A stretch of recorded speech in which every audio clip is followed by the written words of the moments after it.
پہلا اختلاف تو یہ ہے کہ کیا معراج روحانی تھا یا جسمانی تھا۔ تو ایک بات سمجھ لیں کہ جمہور امت کا، صحابہ کا، تابعین کا، محدثین کا، مجتہدین کا، علماء کا اتفاق ہے کہ معراج جسمانی تھا۔ ویسے میرے آقا کو اور بھی معراج روحانی ہوئے ہیں، حتیٰ کہ علامہ سیوطی نے لکھا ہے کہ 22 معراج ہوئے، لیکن جسمانی معراج ایک ہوا ہے اور وہ مکے سے ہوا ہے اور ہجرت سے 2 سال پہلے۔ ایک بات طے ہو۔ اب دوسری بات یہ ہے کہ بھئی حضرت موسیٰ علیہ السلام نے تو حضور کو مشورہ دیا کہ اللہ سے امت کے لیے رعایت مانگیں، عیسیٰ علیہ السلام نے مشورہ نہیں دیا۔ حالانکہ عیسیٰ علیہ السلام کا زمانہ تو حضور کے زیادہ قریب ہے۔ حضور اور حضرت عیسیٰ علیہ السلام کے درمیان میں 600 سال ہیں، اور حضرت موسیٰ علیہ السلام سرکار کے درمیان میں 1200 سال کا فاصلہ ہے۔ تو موسیٰ علیہ السلام تو مشورہ دے رہے ہیں، لیکن عیسیٰ علیہ السلام نے مشورہ نہیں دیا، تو اس کی کیا وجہ ہے؟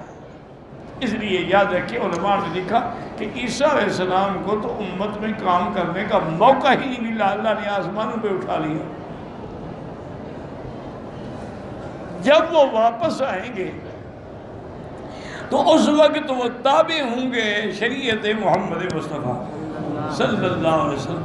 وہ بحیثیت نبی نہیں آئیں گے، بحیثیت امتی آئیں گے،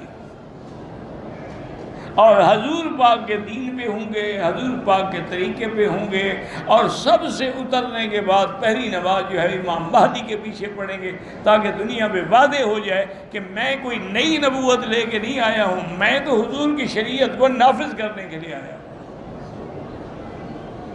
زیادہ ابتلا کا دور جو گزارا ہے وہ موسیٰ علیہ السلام نے گزارا ہے بنی اسرائیل کے ساتھ، اس لیے موسیٰ علیہ السلام نے مشورہ دیا اور عیسیٰ علیہ السلام نے مشورہ نہیں دیا۔ اچھا، اب تیسرا مسئلہ جو ہے اختلاف کا وہ یہ ہے کہ کیا حضور پاک نے، سرکار دو عالم نے اپنے رب کو دیکھا ہے یا نہیں دیکھا ہے؟ بعض صحابہ تو فرماتے ہیں کہ نہیں دیکھا، لیکن جمہور صحابہ اس میں بھی یہی کہتے ہیں کہ نہیں، کلام اللہ نے موسیٰ علیہ السلام کو عطا فرمایا، اور رؤیت جو ہے وہ اللہ نے محمد مصطفیٰ کو عطا فرمایا، کہ آپ کو دیدار بھی ہوا ہے، اور یہ بھی ثابت ہو گیا کہ جب دیدار ہوا ہے تو کلام بھی تو ہوا ہے۔ نمازیں کتنی فرض ہوئی، پھر معاف ہوئی، پھر فرض ہوئی، پھر معاف ہوئی، تو معنی یہ ہے کہ کلام بھی ہوا اور رؤیت بھی آپ کو نصیب ہوئی۔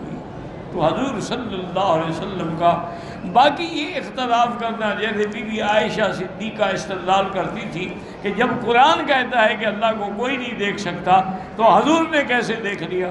قرآن میں تو ہے کہ لا تدرکہ الابصار، اللہ کو کوئی آنکھ جو ہے وہ احاطے میں نہیں لا سکتی ہے۔ تو اس کا علماء نے جواب دیا کہ بی بی یہ مسئلہ جو ہے دنیا میں رہتے ہوئے، زمین پہ رہتے ہوئے کوئی خدا کو نہیں دیکھ سکتا، حضور نے تو آسمانوں پہ دیکھا ہے، اس کا اس آیت سے کیا تعلق ہے؟ اور قیامت والے دن ہر مسلمان خدا کو دیکھے گا۔ حضور نے خود فرمایا انکم سترون ربکم ولا تضامون فی رؤیتہ، تم سب اپنے رب کو انشاءاللہ دیکھو گے اور اللہ کی دیدار میں تمہیں کوئی شک بھی نہیں ہوگا۔ اللہ زیارت بھی کرائیں گے اور اپنے بندوں پہ سلام بھی فرمائیں گے کہ سلام قولا من رب الرحیم۔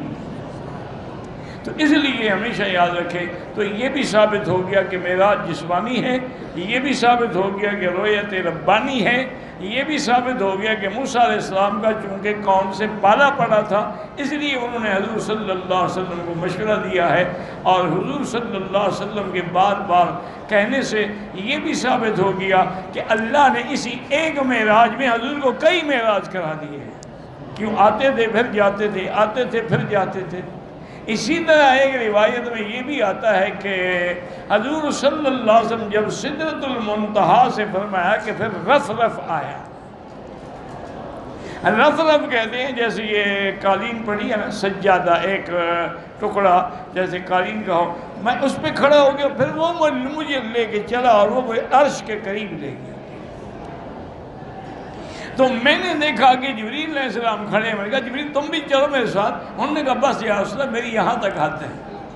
وما منا الا لہ مقام معلوم، ہم سب کا ایک مقام ہے، اس سے آگے ہم نہیں جا سکتے۔ تو حضرت شاہ جی رحمۃ اللہ علیہ، عطا اللہ شاہ بخاری اللہ ان کی قبر پہ رحمتیں فرمائے، کبھی کبھی وہ تقریر کے جوش میں، خطیبانہ جوش میں جب آتے تھے نا، وہ کہتے تھے کہ یار آخر نورانی تھا نا، حضور سے بے وفائی کر گیا، میں ہوتا تو جل جاتا لیکن جاتا ضرور۔ ویسے کیا کریں، یہ نورانی جو تھا، نوری تھا نا بھائی،